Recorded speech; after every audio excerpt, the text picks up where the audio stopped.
Marketers, you know that feeling when your content just works? When you crush a viral trend before 10 a.m.? When one tiny tweak to a landing page sends click-through rates through the roof? That's Contentful. Dynamic content made blissfully simple. Contentful helps you create and launch personalized experiences instantly across any digital channel. No stress, no limits. Only possibilities. Come get the feels at Contentful.com. It's me who's going to lead the broadcast. Clearly not the kind of openings you're used to, given that Sawmill Arora usually is here. But he's actually down with a bad throat. And Sundaram, you were down with a bad throat a couple of days ago as well. And then Sarang was down, our producer as well. You know, there used to always be the saying that you can fall sick as long as it's outside of the season calendar. Okay. And all you guys had this 3-week break between Silverstone and Spa, and you all managed to fall sick right in the week of Spa, which is also why this is a sprint qualifying live stream, but also the race preview for this weekend. But how are you doing, and how's that throat? Let's hear you crackle it up. I am much better, if that sounds good. And I'm glad that I've kind of recovered to some extent before the race weekend actually gets underway. I know what you mean. We usually plan all our other stuff around the racing season. My mom often tends to ask me, when are we traveling? I said, okay, mid-season break or in the winter break. But yeah, everything revolves around F1. But yes, we should have had Samuel for today's episode. We needed that little bit of drama because it was quite the dramatic qualifying. A very interesting sprint qualifying, in my opinion, because quite a few surprises, quite a few eliminations, and quite a few interesting Q3 appearances as well. So let's get down to breaking down all of that. Yes. So just to list down everything you said, I'm going to lay it down. What are we actually going to discuss? So Oscar Piastri sprint pole and that mega gap, 0.477 to Max Verstappen, but even more so, 0.6 gap to Lando Norris. The key thing I want to talk about, Sundaram, is Lando Norris's reaction after Oscar Piastri humiliated him in sprint qualifying. I'm going to use that word humiliated because 0.6 is massive. And like you said, it's not that Lando Norris visibly made a mistake. He made a mistake in Canada. He made a mistake in Jeddah. He made a mistake in several other qualifying sessions that he's had. It's not that he made a mistake. He was just slow. Okay, I know that hurts. I know that pinches or that whatever burns.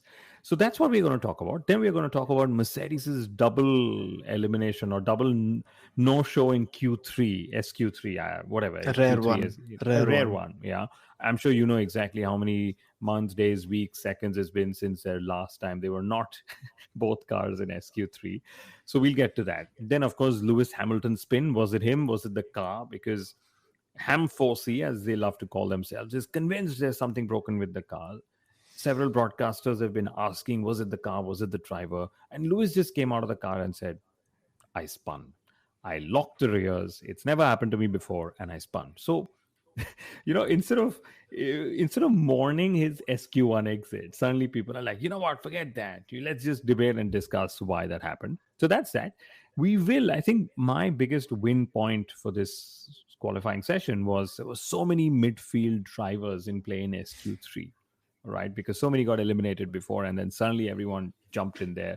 We'll do a bit of a circuit preview because this is the most fantastic racing circuit ever. I mean, there. And then let's discuss what actually happens, what are the scenarios we could see play out in the sprint race and qualifying tomorrow. Yep, let's do it. I think let's start off with the circuit characteristics. Since you mentioned about Oscar Piastri's huge pole margin, and I think everyone needs to understand one very important aspect. The thing is, Spa-Francorchamps is a long circuit, and over a longer circuit, the gaps also tend to be longer. If you go to a Red Bull Ring and when you go to Austria, since the fact that it's the shortest lap time, the margins are also more smaller. But when there is quite clearly a difference in the pace of all these cars over an entire 7-kilometer circuit, that tends to be more pronounced. So 4/10 and 6/10 to Lando Norris does seem big, but when you kind of generalize it seems a little smaller. But yes, when you highlighted what Norris's reaction to Piastri was, I was actually baffled because this year or even in last year's cases, whenever we've seen Norris not kind of put the car on pole, you've very visibly we've been able to single out certain issues, little mistakes here and there, or locking up of the wheel or something of that sort. Today, I don't think he made a mistake or any major mistake throughout today's qualifying, and it just seemed that Piastri was flying.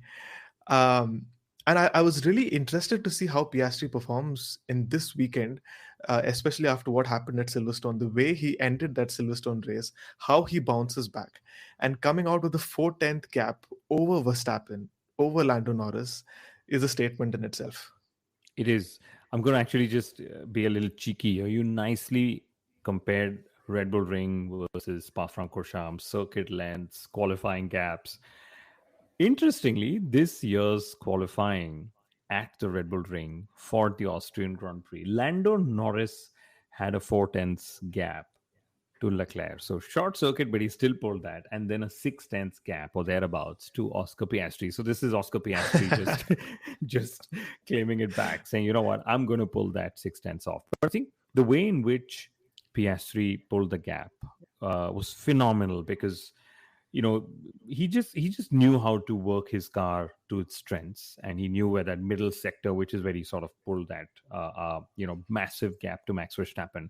I'm going to just say two things about Lando Norris. The minute Lando Norris was asked about the gap, Lando said, "It's just Friday. I'm going to work harder with my team." And he's often had this habit of brushing it away, and maybe that's his coping mechanism, or clearly it is his coping mechanism. But and it's not to say it's disrespectful. I'm sure he and Oscar in person have spoken about how fantastic Oscar's performance was. But when Lando, who's in the title fight, who got gifted that win in Silverstone, who who needs every point he can and finish starting every race I like ahead. how you said gifted. I like how you said gifted. He was gifted it. I'm going to town still with this, but Lando Norris just saying it's just Friday, and I think that's a bit of a strange reaction, at least for me. But so that was the Lando Norris thing. The other thing I believe what's happened is Martin Brundle pointed this out. I'm told Lando didn't think it was a big deal, but it was very interesting. It was in. I'm reading my race notes here. There's a run plan because this is sprint qualifying. There's fewer laps, fewer tires to use, so you literally just have Feyanshu's pointing out Oscar didn't get a second run in Austria. Yes, that's also correct. But, just pointing out, they all pretty much have one run, even more so in SQ3, shorter time, just one set of soft tires that you get to use, etc. And,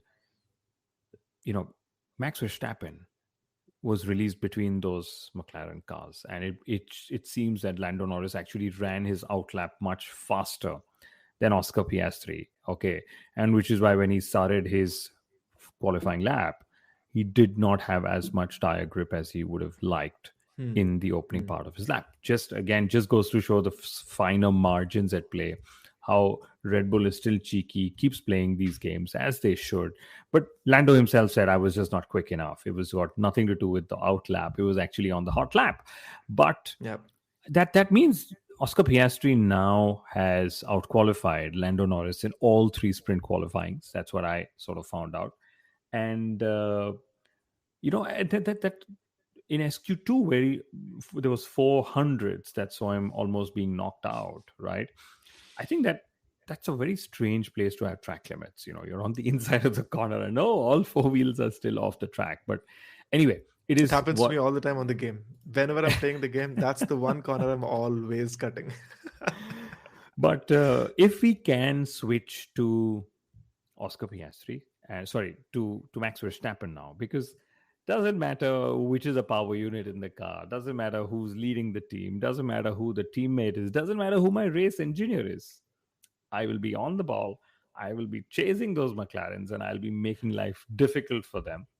And guess what? That's what Max Verstappen did. P2, front row, going to chase down everyone that he possibly can. He's anyway the master of the sprint weekends with maximum sprint victories over everyone else that in the history of sprint races. I'd love to see an Oscar Piastri versus Max Verstappen for the sprint again, even if it's fewer points, fewer laps.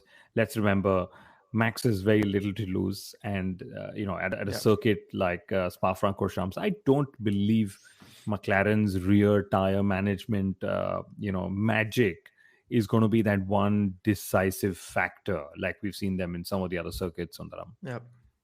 No, exactly. And we often tend to talk about Charles Leclerc being an incredible one lap driver when it comes to qualifying. And we've seen Piastri also kind of up his game when it comes to qualifying. And we've seen Verstappen do that in qualifying over the past couple of seasons, but this year, quite clearly, when the car isn't the fastest, we are seeing him do this time and again. At times when we don't expect them to be at the sharp end of the field, Max Verstappen is able to put that on pole position. And him actually dissecting both the McLarens is a very interesting read of, I wouldn't say exactly where the car is. It's just a very interesting read of what Max Verstappen can do, especially when, like I like to repeat that, especially around a long circuit. There's so many places where you can kind of lose the car around a long circuit, and he's managed to exactly be 2 tenths quicker than Lando Norris, and that's a very important point. And Piastri's literally been 2 tenths quicker than Lando across all sectors. But imagine Verstappen being quicker in sector one and sector three as well. So the only place where Verstappen lost time was in that middle sector. And understandably, those are down to setup choices. Those are down to Yeah. how much wing everyone's running. McLaren have brought a new rear wing to Spa, which allows them to have higher downforce efficiency even while running a lower wing. So this era of Formula One, which Red Bull, Adrian Newey, Max Verstappen started like they were the magicians. Now literally seems like McLaren is the magicians. Whatever they throw onto the car is actually giving them performance, right? Performance. Yes. And since we're talking of Piastri and Max, okay, very, very interesting. Sanjay is saying, I want to see Piastri and Max in the same team, a hypothetical situation, but it would be fun. And you know what? If Max keeps threatening to leave Red Bull, okay, maybe at some point they're going to listen and say, you know what, we can't just give you the de facto number one driver status. But I think that's way beyond the scope of this episode, though. That's also way beyond the scope of what Red Bull would do. I think right now Red Bull is clearly a one driver team, and Max is the driver who's going to be there, because first race without Christian Horner, Laurent Mekies has made changes in how the simulator prep is done. Red Bull had a very clean Friday. No longer, those sort of magic updates and setups they need to make to get the jump between Friday and Saturday. That at least, that's what we saw today. So I'm eager to see how Loro goes. But yeah, Max and Oscar as teammates would be absolutely blockbuster stuff. Fireworks. And that's the interesting thing, actually. You know what? Max Verstappen is that little glue that's still making Red Bull exciting and relevant. So imagine if he's not there in that car next year and pulling out these sort of masterclass laps, and if the true pace of that car is somewhere in P6, P7 or P10, no one would really be talking about Red Bull for that matter. So that's the thing. Max Verstappen doing these sort of laps, we'll watch that throughout the season all year long. Yes. And I like that, whether there's Christian Horner or not, this was still a Red Bull kind of operation. They've been spot on with lots of things. It's not that it's suddenly all over the place. Of course, removing one person from 1,000+ team doesn't mean that the team's going to fall apart. But I think a fairly good day for Red Bull in the post Christian Horner era. And interesting, especially news, sprint weekend, one practice session only. Exactly. And I remember back in 2022 and 2023. The best time or the easiest it would get to beat Red Bull was a sprint weekend, because they could get it wrong and you could get it right, and you could end up scoring a win on them. That's what teams used to joke about. We used to joke about as well. But Christian Horner was apparently more news that came in from the paddock was Max kept saying that I will leave in 27 if you don't have a fast car in 2026, and he and Christian Horner were not able to agree on certain scenarios. And that's why if you see Sundaram, Max has always said it's always about a fast car. We need a fast car this race. we need to have a fast car this season. And then he's also given away that hint that he'll be at Red Bull Racing in 2026 by saying we need a fast car next season as well. So he is willing to give Red Bull Racing that chance to give him that fast car in 2026 and then be like, guys, if it's not a fast car, I will move elsewhere in 2027, which is pretty much what Sebastian Vettel did at that time, right? And Fianchu is saying, Max said, at least we got one of them, which is one of the McLarens, which is obviously what makes Max Verstappen fantastic. But we should move on. It's 15 minutes to the clock. Lewis Hamilton spin, SQ1 disqualification. This is, I think every time everyone's talking about this. Yeah. Everyone's also talking that every time it's a sprint weekend, Ferrari's hopes are higher and they can run the car lower in sprint race because they won't get disqualified, new suspension and so on. And then the debate is, was it the car, was it the driver? Actually, it doesn't matter because both need to fire, right? And Lewis saying, I spun. Frederick Vasseur saying Lewis probably slammed the brakes a little harder than expected. Some of the experts actually saying that because it's a rear suspension and, he was braking in for the chicane, you actually change your brake bias to have more braking into the front. So what's it with the rear losing out, locking up? The lockup is where the question was. But Lewis Hamilton spinning, Charles Leclerc 7/10 off from Oscar Piastri. And Charles actually said that we've got the new upgrade. The car feels better, but it's bittersweet for me because it feels better. But guess what? McLaren have just gone further away from us. That's the interesting thing because you're always going to compare yourself to your teammates. So in that sense, while Hamilton had a terrible SQ1, Leclerc on the other side, he's managed to put his car into P4. And like you said, there's been contrasting feedback with the new upgrades that's come. Leclerc did say that he's a little bit more optimistic. He did see the change in the feeling of the performance.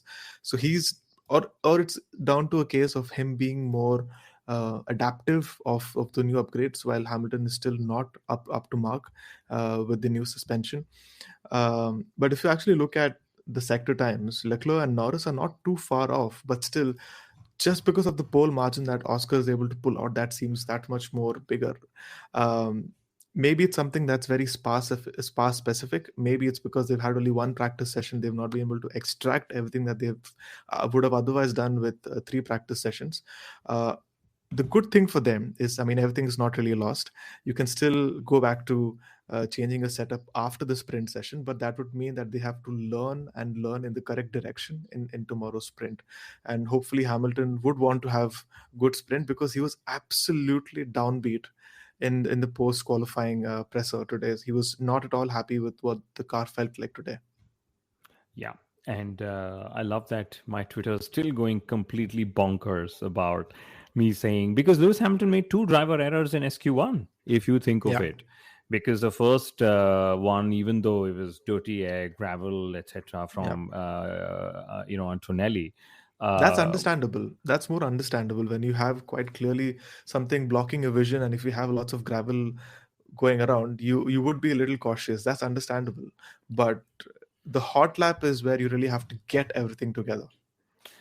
What was not understandable for me was why Lewis Hamilton just stayed there. His engine was running. He had not shut it. The team was telling him, he needs to shut down. And he said, you know what, I can drive around in speed and try and cool the car down. So they were having that conversation. The FIA, I don't even know what flag they triggered at that time, because there was this period where there was a yellow flag. But drivers were still going by. Okay. And then there was a brief period when you saw the green flashing, and then there was a yellow flag again. So maybe the FIA was just a little over the place with that. But Mercedes, the guys who won last year, they had a 1-2 before one was taken away and whatever. Kimi Antonelli spun in SQ1. Okay. Very bold, went off, destroyed George Russell's lap as well. And then George Russell's SQ2 exit, he actually said that the car was fine, but there was probably some more gravel that was stuck in his car, which was just slowing him down. So that one spin, which was a beautiful 360, if you ask a sailor, and that's the sailor in me talking, that, Kimi Antonelli made, suddenly just got Mercedes out with 2 cars. And I think that's very it's a little unlucky for them because I mean, first of all, you don't see someone spinning in that fashion at that part of the track. You often see people going off track because they get the racing lines wrong. But Kimi actually spinning brought a lot of gravel back onto the track. It also probably damaged his underfloor. It also damaged his tires because the next lap that he did, you could visibly see that his front left was having a lot of flat spots, and it there was no balance in the car at all. So they couldn't go for a second set of tires because that's what the sprint shootout rules mandate. You're supposed to have only one set of tires of the medium. So he couldn't have gone in and changed tires to have a fresh set of mediums. But the moment he spun, I think that kind of ended all his hopes of making it to SQ2. And the fact that Russell was right behind him also, yeah, he was right behind him. It led to a little bit of damage, is also why he couldn't progress into SQ3. It just goes to show how much the floor is important in this era of these cars, that a little bit of damage to the underfloor can really hamper your overall pace as well. Yes. And along with Antonelli, there was Lewis Hamilton who was out, Colapinto, Nico Hulkenberg. He's making this a habit, getting out in He's big. Q1 and then getting points and podiums and whatever. Because Sauber's had a brilliant upgrade that they brought in Spain, and since Spain, then yeah. they've scored 35 points, making them the fourth highest team, fourth highest scoring for any team that's there. And of course, it's upgrades, upgrades, upgrades. That's what Formula One is all about. But there was also Albon who was out. Albon's mostly going to pick up a power unit change because he said he already had power unit issues by the time he was in his car. And strange, right? Because Carlos Sainz had a power unit issue in FP1. Albon has had so many power unit failures issues, and it's all down to the cooling package that the Williams is unable to offer to that Mercedes power unit. But one of the other things I liked was how well coordinated these teams are, because when SQ1 started, nobody was in a rush to go, right? And then suddenly, I think it was 39 seconds on the clock. 40 seconds. Well, it was 40 Everyone seconds. came out. Everyone came out. And the beauty of that is everyone's timing their laps. Everyone wants to be the last one to go, because we saw such amazing track evolution. And the track evolution was so amazing that we got Yuki Tsunoda, who put on a good lap, eliminated in SQ2. George Russell went away. Fernando Alonso went away. Lance Stroll is always away. And then there was Liam Lawson, who also missed SQ3 by, I think, 400ths or thereabouts.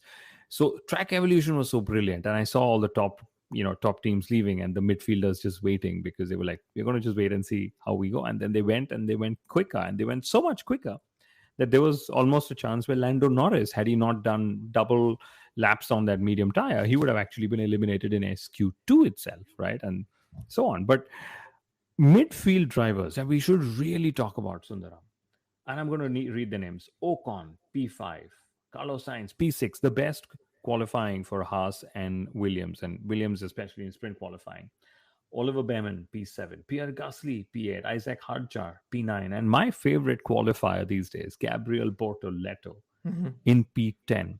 This means that SQ3 had 6 drivers from the midfield and just 4 drivers from the top. And like you pointed out, it was just Mercedes and Aston Martin who missed out from having a presence in SQ3 today. And that's the interesting aspect of today's qualifying session. We've seen the odd midfield driver make it into Q3 and then have a good Q2 as well. But then seeing a host of drivers, that too from so many different teams, you have even an Alpine, which is so astonishing, because for a team that is just generally so much lower compared to the others in terms of engine output and engine power, for them around a track like Spa, which is so dependent on going full throttle, Pierre Gasly putting that car into Q3 yet again, it just goes to show how much he's managed to overdrive that car's benchmark as well. So that is super impressive. Gabriel Bortoleto is coming into his own, and he's done fairly well over the last couple of races as well. And Esteban Ocon, although they did try and make the most of track evolution, he was P4 in SQ2. He's eventually been best of the rest in SQ3, which is great for them, because the midfield battle is so tight. Even if they're able to get where are they right now? P5, P7. Even if they're able to get like 2 or 3 points. That's massive for them in Yeah. their own championship. Oh yeah, absolutely. And uh, I think the two previous sprint race pole sitters, which was Hamilton in Shanghai and Antonelli in Miami, got eliminated in SQ1. So such beautiful stories from the sessions today. But last couple of minutes before we And if you also see the grid, I mean, all these midfielders, Ocon, Sainz, Bearman, Bortoleto, Gasly, they have a good enough cushion to the others who would probably make up places tomorrow. So Russell's further down, Alonso Stroll further down, Hamilton and Antonelli way down. So who are they really going to be threatened by? So that's the big question. So it's very much likely that all these midfield teams could be in a very good position to score points tomorrow. Yes, and these drivers you just named, Bortoleto, Gasly, Bearman, Sainz, and Ocon, it's the first time that they appeared in SQ3 in this season. Flinny is asking what was Lando's response. Lando's response was actually like, I didn't drive well, but it's only Friday. I just baffles me when it's so random a response. But yeah. And what else do we have? So then you mentioned Gasly and the engine output. No, there's another driver inside that was brilliant. In SQ1, Gasly was almost going to be eliminated, and he said, "Guys, tire warm up was an issue. The tires were too cold." And then the team said, "Oh, that's a problem, easy to fix," and they fixed it from SQ2. And this is where driver experience comes in so handy. Again, another driver experience that comes in handy. Isaac Hadjar in SQ1 said, it's a one lap tire, even the medium. Okay. But Carlos Sainz went and did 2 laps on that medium tire. So experience counting yet another time. Gabriel Bortoleto was actually scared that he did not make it through to SQ3 because he suddenly asks his race engineer, are we in? And he said, yeah. He said, we're through. He's like, okay, oh my God, I was scared because, he said, but I said you were through. So I don't know what you got scared about. So lots of interesting conversations that have happened today on the radio, on our channel as well. Quick circuit preview, because the one thing that comes to my mind, and I've been lucky to be in Spa more than a couple of times, it's just reaching Spa is like a heavenly way of doing it. And just for kicks, one race weekend, Mithila and I decided to do it via public transport and walking. So we were hiking through the mountains, taking buses, getting off, walking kilometers in. But I think the best definition of Spa has always been a high-speed roller coaster, because they've got those elevation changes of at least 100 meters, and you can actually see it, Eau Rouge, Sector 1 going up, Sector 3 onwards coming down. And I just love what that circuit stands for in Formula One, Sundaram.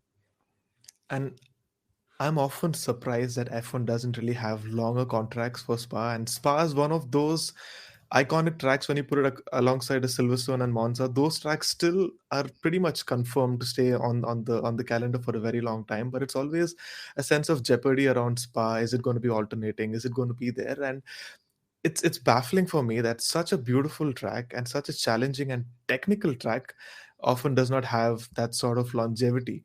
And one key aspect of Spa is the fact that it is spread across such a wide geographical area. There is rain forecast for this week. I'm not sure if it's forecast for tomorrow, but the fact that it is so spread out, you could have rain on one section of the track or very hard rain on one side, and on the other side it could be bone dry as well. So that's a very interesting thing that teams will have to balance out as well. And like I said, it's a very technical track. What you see in Sector 1 and Sector 3 is completely opposite to what happens in Sector 2. And the fact is that if someone makes a mistake in Sector 1, they have to go through a huge way back all the way to the pit lane for a change of tires or for a change of front wing. So if you're making a mistake, do not make it in the first sector. It's okay if you can do it in Sector 3, but that's a very Spa characteristic right there. And I know there is no pit stops in sprint races, but even for Sunday race strategy, it is so crucial to pit on the exact lap that you need to pit on. Otherwise, you have 7 kilometers of going around the mountains and then finally heading back into the pits. But I think I love so many corners. And Lewis Hamilton said he loves Pouhon. From an engineering point of view, Spa is actually a combination yes. of very high-speed corners with some very long straights. So you're always deciding what to take. Like you were pointing out, Sundaram, different teams have chosen different setups, and Spa has typically become a low downforce setup, especially with the wings, because you're generating so much more downforce from these from the underbodies of these cars, the floors of the car. I remember Spa also because it was Force India's first and only pole position back in 2009 Yes. with Giancarlo Fisichella. And Were you there? Were you there no, trackside that I day? joined. No. I joined just after that. Actually, I joined just after that. And and in general, I think it's the 100th race for Lance Stroll with Aston Martin, with the new Aston I missed Martin. that. I missed that. McLaren's last pole and last win were both in 2012, courtesy of Jenson Button. It's Mercedes' 600th race in Formula One as an engine supplier. And Red Bull Racing has actually had just one pole position here since McLaren's last pole, which was 2012. I know he took pole, but then he took grid penalties, and Max has done that a few times. It's happened the last 4 times. Yeah. So he has been the quickest around here, but he's had to take those penalties. And that's how much he loves Spa, that, he's even won here from I think 14th or something a couple of years ago, right? Yeah. So, Yeah. but in general, what a gorgeous circuit. Eau Rouge, you exit La Source, you climb up Eau Rouge, go all the way to the Camel Straight, 1.9 kilometers or thereabouts of full throttle, that 23, 24 seconds of just blasting through the forest. And I think the sound just reverberates that much more because it's a forest that you're essentially going racing in. So yeah, that's what Spa is all about. Spa for him, Spa for her, Spa for everyone. I'm missing that graphic this time out. I don't see that a lot, but we've seen that doing the rounds on the internet a lot over the last couple of years. I've not seen that this weekend. But two things, two closing points on my side. Like, since we're talking about the track, I think not enough is spoken about the elevation apart from the Eau Rouge and Radion section. The fact that it is, like you said, it's a high-speed roller coaster, and the fact that there is an elevation change going upwards towards the first part and then downwards till the end of sector 2 and then upwards again.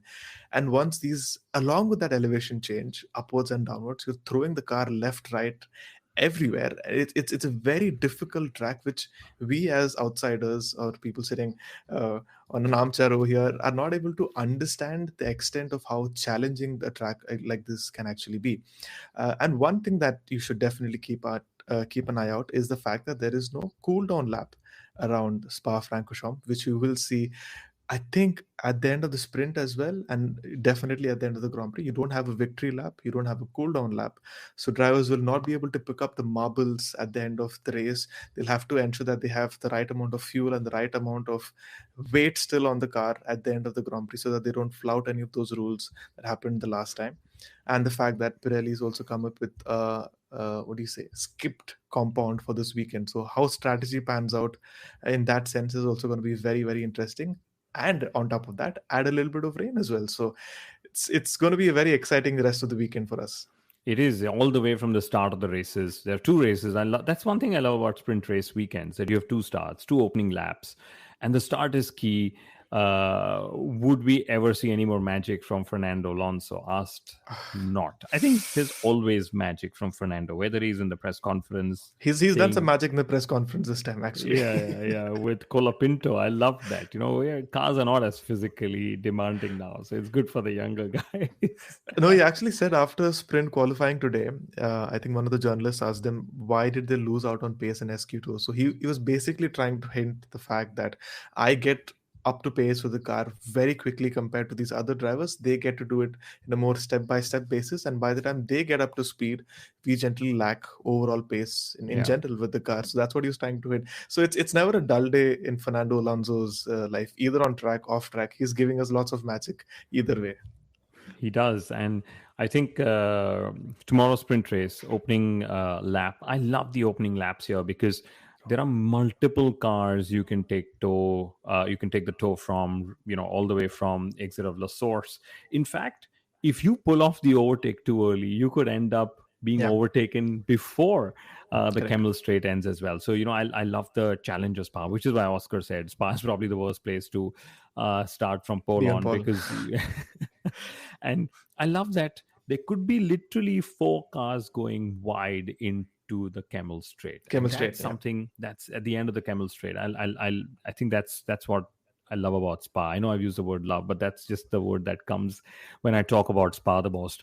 The entry from the braking point for turn 1 from the start is about 137 meters, which is a third shortest. It's a very short one. Yeah, I think Azerbaijan is shortest at 90 meters, and then maybe Las Vegas. They've just thrown everything in Las Vegas at 111 or something like that. So I suspect it's also it can also be a very chaotic first corner. We've seen that through the years that everyone's trying different racing lines, trying to break into the same corner.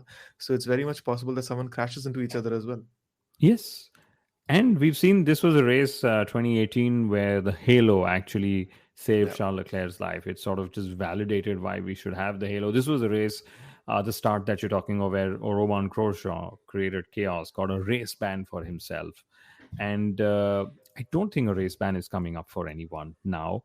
June is gone, and Max's penalty points being at 11 or whatever those points were is gone. He's down to 9 now.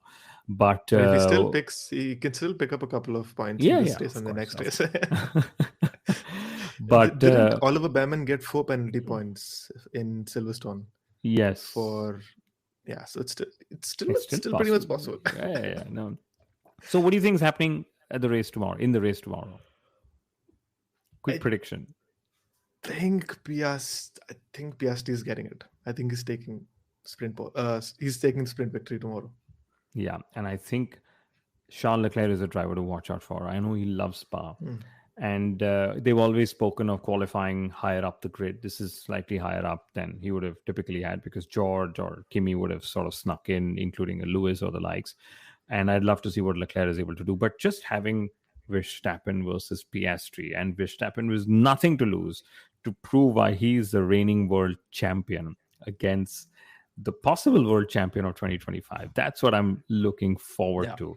And also how Lando Norris, bounces back, because it is still 2 points that if they just finish where they start, it is still 2 points that he'll end up losing to Oscar Piastri. And not just that, a lot of soul searching, a lot of head scratching, saying, where did he pull that gap on me from? And so on. But that's what tomorrow's sprint is going to bring. We will be back with a sprint live stream. Hopefully, Somil Arora's antibiotics are helping him, and he's able to host the live stream, because he definitely does a better job than I do, Sundaram. But any closing thoughts? No, I'm just going to keep a close eye on what Lando Norris does tomorrow. Like you said, a lot of soul searching for him to do, but I just hope he doesn't experiment a lot in the sprint if he finds himself in a position not favorable for him, because we've discussed this at length. He's really someone who rides on confidence. So if he has a bad sprint, if he goes and makes a mistake, doesn't score enough points, that can actually,